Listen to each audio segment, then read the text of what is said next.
somebody who is responsible for you being here.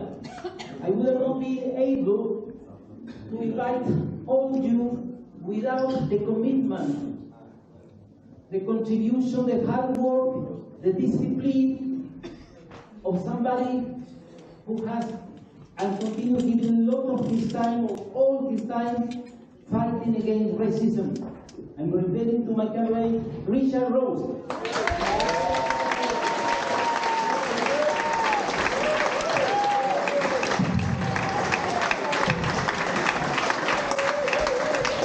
That's very generous.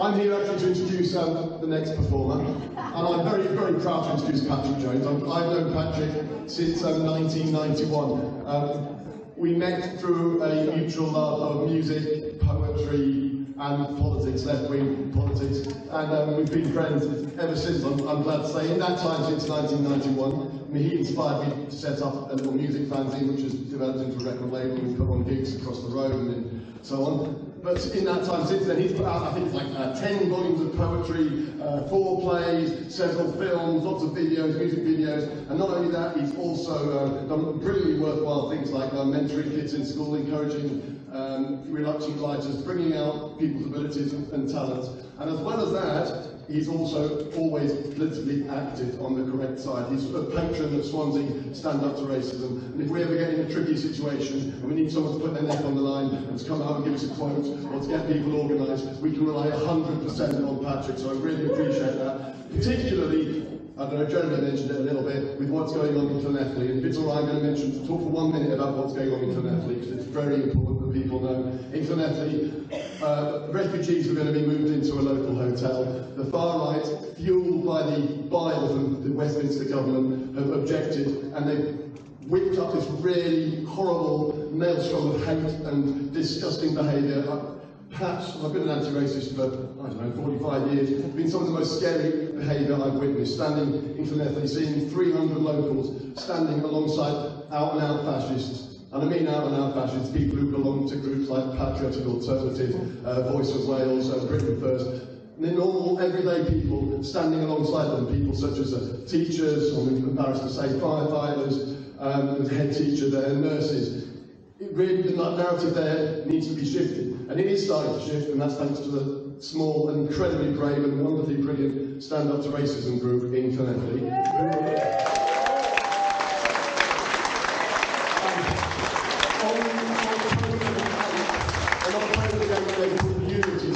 Unity, where there's going to be a massive show that actually, despite these 300 noisy right-wingers in Llanelli, the most people in Llanelli are anti-racist. They do say refugees welcome here. They don't fall for the racist bile of the Tories and the far right. And you, if you possibly can, should be in Llanelli on October the 8th, whether you're a musician, a poet, a mainstream politician. It'd be great to have some mainstream politicians down there, trade unionists, or even better, just you lot down there, because they need you and we need them, because if you don't stand up to the far right, Chile is a fantastic lesson of what happens. We don't stand up to the far right, us lot wouldn't be here, would we?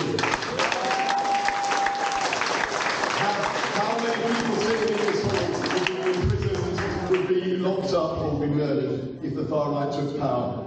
Nearly all of us, I'd say. And the other thing that Chile tells us is that actually refugees aren't a threat. They are an absolutely incredibly valuable thing to have in the town.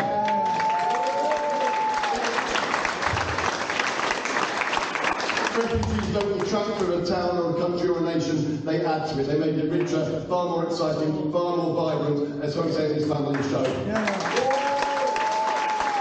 So, to get back to Chile, I didn't list in Patrick's massive list of achievements. In 2019, he wrote the lyrics for an album which James Dean Bradfield of Manic Street Preachers put out, and the album was called Even in Exile, and it's all about the life sometimes of Victor Jara. And it's an absolutely brilliant album. It is poetic and powerful and moving and inspiring, delicate and raucous at the same time. If you've not heard it, you should do it. It's on all the streaming places. And I think they've even got a vinyl copy of Derek's if you rush down there and buy it tomorrow morning. So I'm incredibly proud to welcome to the stage the person who I think should be the Red Republican, rebellious poet laureate of Wales, Patrick Jones!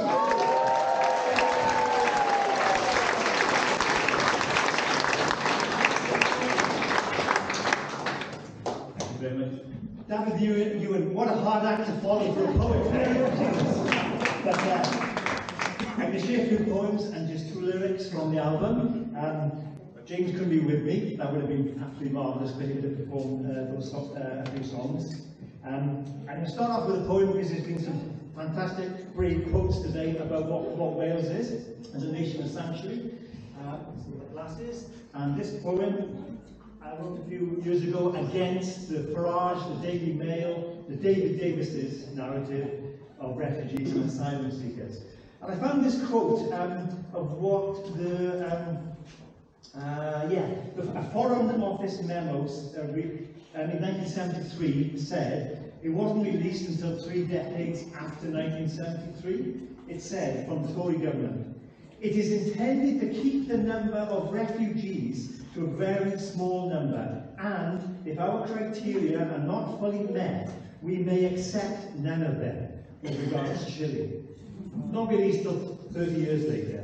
So this poem is about my Wales, our Wales. It's got 3 titles: Soul Transplant, Trawsblaniaid Unai Rw Zara. And it starts off with a quote by the illustrious David Davis MP. You know, we all know David Davis. He said, "These don't look like children to me. We should do dental testing to certify the age of refugees." David Davis. A Russian cosmonaut said, "There are no borders from space." May the Syrian soil beneath your fingers fuse with this Welsh earth to meld into a new garden. May you take refuge in Triffin's crags and wander wild at Penaban. May your bread rise with the blown beach winds of Ogmore and Rosilly. May you bring sunshine to our vineyards. May the tide of Elan and Taff bring you home when you were lost. Let the slate mountain of Blaena Festiniol build a roof to protect you from the nightmares of your past. Let the tongues of Bevan, Cadwaladr and Glyndŵr be your advocate against their throats of hatred. Let Cymraeg chime with Arabic to forge a new language. May your children grow like the rings of the Langenu yew, sutured and secured to this land. May you spice our larder with falafel and fattoush, and let us share food at Arthur's table and seek shelter in Carrig Kenning's secret tunnel and awake as poets from the dawn-drenched slopes of Cader Idris, dawn-drenched slow slumbers of Cader Idris's dawn-drenched slopes. Let the salted arc of Cardigan Bay soothe your scars of yesterday, and may you stand upon the aching arches of Pamlanon to view this tiny, massive land, from where the Severn, Cridle and Wye birthday a journey, and you too shall flow here. May the cradling arms of the Cambrians strengthen you. You rivers mist shawl you, and the valleys cut you. As Nathelion Basilioid oiving glad, nor silence the harp of my country, because it now has a new string, from an end to a just begun. For we are all transplanted from somewhere, brought in by the breeze from sea to shore, to settle on fallow ground, grateful for the sunlight, waiting for the rain. And if they try to bury us, we shall dig deep, sprout roots, cling to our past, but from this lived present, invent our future, yours and mine. Come, let us cultivate oak and olive trees, side by side by side.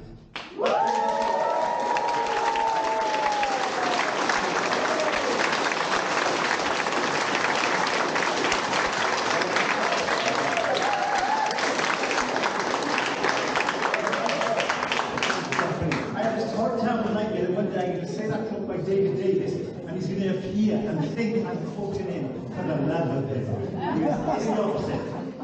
Anyway, yes, in 2016, some strangest things ever happened to me. I found this in a charity shop, £3. I didn't have much money at the time. I nearly didn't buy it, but I did, and it changed my life and my art. As was mentioned by David, an unfinished song by Joan Hara. And alongside that, Celia Mitchell, who was Adrian Mitchell's widow, came to audition for a play that I was working on in Cardiff before I leave, and she got the part. And of course, Joan Hara, and when she fled with her children, Chile, stayed with Adrian Mitchell and Celia in London. So I got to talk to Celia about that time, and I knew I had to write something about it. So I started to write some poems, sent them off to poetry magazines. No one was interested, didn't want to know. And I passed on to James Bradfield from the Manics. I said, James, I've got this terrible idea. I've got to write about Victor Hara and what happened in Chile. And he started writing some songs. I was going through a divorce. I lost both my parents within 14 months, and we used to meet every Sunday evening for tea and toast. Very rock and roll, isn't it? At my house, and I would share poems. He would bring his guitar up, we would record something, and we developed this piece.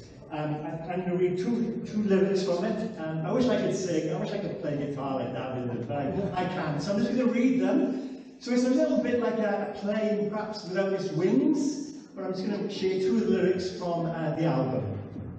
The first one is called Recuerda, remember. Recuerda, when they come to your door, with their laws and their guns, when they take away your daughters and lead away your sons. Recuerda, Thatcher, Nixon, Pinochet, how the land of the free disappeared those who would not obey in the name of liberty. But what was once lost, we will find again. What is true will always transcend. Cofiach, when they drowned a community, when they buried a school, when they silenced a language, when there is so much to lose. Songs that welcome, songs that warn for a future that is yet to be born. Recuerda, remember, remember. What was once lost, we will find again. What is true will always transcend.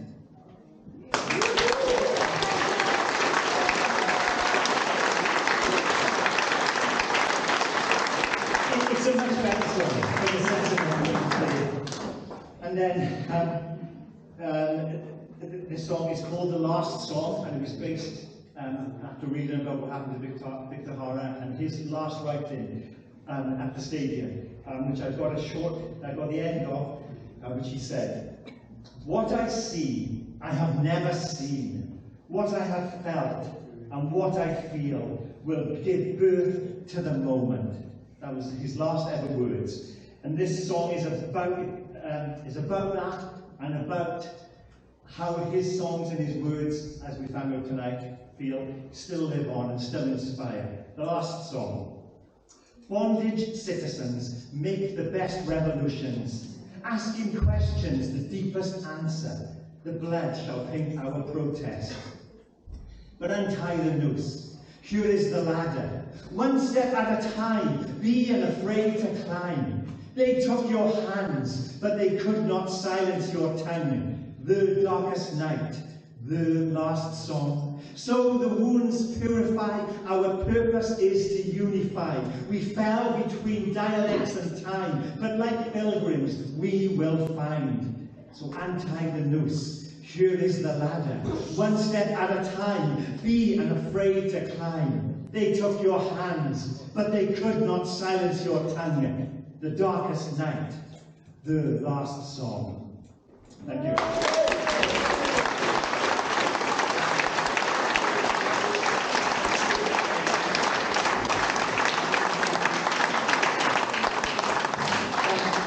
And on a more personal note now, I'm going to share a poem that I wrote about my dad. And I think that sometimes how do we commemorate those who've gone? What do we say? How can we capture them forever? And I sometimes, when I do a writing workshop, say that you think of an object that's associated with that person and you write about it. And that becomes a testament to that person. So this is a true story about my dad. That when he was 5, he went to the circus, he told me, and that he took a penknife and I said, Dad, this would be 1940, and it was quite a rare thing in the valleys to go, obviously, to a circus. So I said, Dad, why did you take a penknife? He said, just in case the circus tent fell in on us. And I thought, for a 5-year-old, that is so resourceful, so thoughtful. And so this poem is about that, and yeah. Yes, so it's called You for My Dad. And if you, as I said, think of an object of a loved one, yeah, it always brings tears. You tell me how, when as a child, you went to the circus, you took a penknife, hid in your pocket, just in case, you said. Well, the tent didn't collapse that day, Dan, but the picture always stayed with me. And as life threw its lances, its other possible smotherings, you were prepared for the failing light, penknife by your side. A way out is a way in, you'd say. And you always had those exits marked. Then, on that silent morning, when I found you in bed, everything in its place, the kettle filled, your diary inked in our home. I saw your penknife on the fridge, open, sharpened, ready. I picked it up, Dad, just in case. Thank you.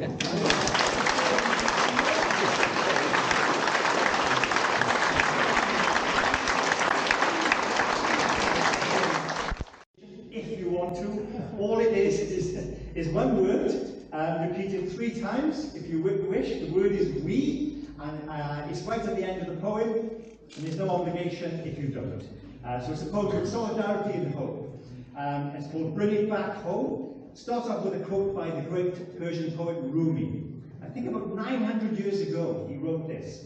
If you are irritated by every rub, how will you ever be polished?